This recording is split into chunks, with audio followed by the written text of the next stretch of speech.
আমরা তো জিম্মি ভাই, জিম্মি আমরা জিম্মি, আমরা জিম্মি ভাই, জিম্মি কইলাম তো আমরা জিম্মি। ডেট ফেল হয়ে গেছে, ড্রাইভিং লাইসেন্সের ডেট ফেল, ড্রাইভার লাইসেন্সের ডেট ফেল হয়ে গেছে। আমি তো আপনারা বললাম 3 ভাই, মাস হয়ে গেছে। হ্যাঁ এটা করার নিয়ম হলো আমরা একটার পর date শেষ একটা হওয়ার 15 দিন করতেছি আগে। ভাই, একটার পর একটা।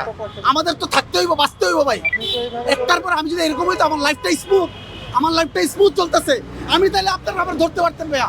আমার লাইফ স্মুথ না ভাই, এইভাবে আমার লাইফ স্মুথ না। আমার একটা কাজ করতে গিয়ে আরেকটা জায়গায় আবার তেল আনতে, নুন আনতে বান্ধা পুরায়, নুন আনতে বান্ধা পুরায়, এমন একটা অবস্থা। আপনি দেন আমার কি দেবেন, দেন আমার আবার আবার আবার আত্মহত্যা করার উপায় নেই। কি হয়েছে ভাই যদি ড্রাইভিং লাইসেন্সের ডেট ফেল প্লাস 3 জন ওনারা গাড়িতে আসছেন। এখন ওনার বিরুদ্ধে আমরা আমার যদি কাগজপত্র না থাকতো আমি তাহলে বলছি ভাই আমার লাইসেন্সটা জন্য আমি অলরেডি একজনের বলছি আমার অ্যাপ্লাই করতে। আমি নিজে ব্যবসা, আমার কি আমার আর্নিং কেউ নাই, আমার নিজেকে করতে আপনি হবে। একটু ইয়া হন, বলেন relax হন, কথাটা আমি শুনুন। তার কাছে রিকোয়েস্ট করছি, পায়ে হাতে ধরা কাগজ পাচ্ছি। করার নিয়ম হলো কাগজ ডেট 3 জন 4 জন করে মানুষের রাস্তা দিয়ে যায়। আমি আমার কাজের জন্য গেছি ভাইয়া, এখান থেকে একদম ক্লাসে কাজ, এখানে সাইডে। তিনজন লাইসেন্স হ্যাঁ। নাই